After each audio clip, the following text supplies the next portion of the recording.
Black men, let's stop blaming black women.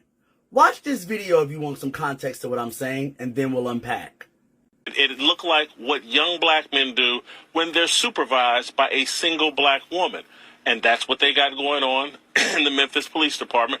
They've elected or put some black woman in charge of the police force. And we're getting the same kind of chaos and disunity and violence that we see in a lot of these cities that are run by single mothers.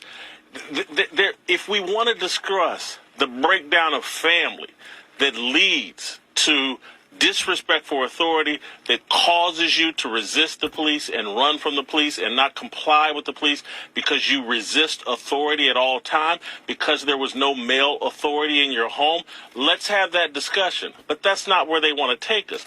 They want to take us down the path of saying, you know what, this is Tucker Carlson's fault. This is some random this is Donald Trump's fault.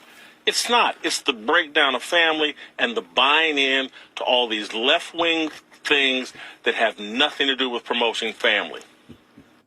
Wow, the amount of gaslighting black women in this video is just completely absurd. I feel like he's been watching a lot of TikTok and recognized that there is a black gender war happening between black men and black women, and used this segment so that he could pander to that underbelly that's going on with our people. He subtly makes the claim that violence and men, specifically black men, acting out is always a symptom of being led by women. Has he not heard of World War II, the Mongol conquest, Aleutian Rebellion, Taiping Rebellion, World War I, the Holocaust, Chinese Civil War, Napoleonic War, Maccabean, hell, last but not least, the Rwandan genocide?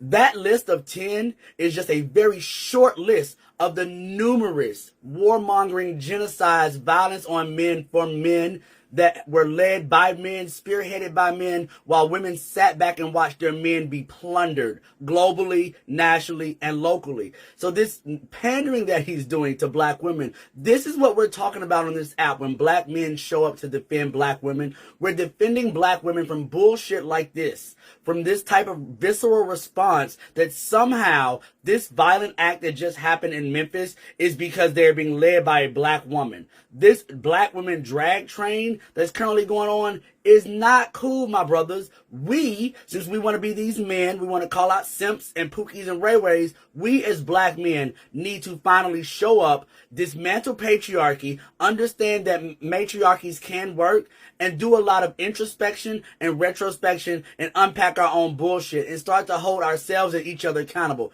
This news broadcast, which should have been about the killing of a black man by the Memphis PD, turned into a black women's drag train, and I'm just freaking over it. Like, this is bananas. This is BS. Black men, let's hold each other accountable and let's stop with this BS. It is not the black women's fault that black men are in the situation that we're in. It is not black women's fault that the family is in the situation, that the black family is in the situation that it's in, or the black community is in the situation that it's in. We have our role to play. Let's start to hold ourselves accountable. Let's put on our big boy britches. Let's stop being the itches and the simps and the women that we complain so much about coming to these apps and gossiping like little school-age girls, and let's do the work of uplifting black men, holding black men accountable. And maybe if we showed up armed, ready to provide and protect, everything else would fall into place, brothers. But it's us. It's doing stuff like this video that's going crazy in these streets.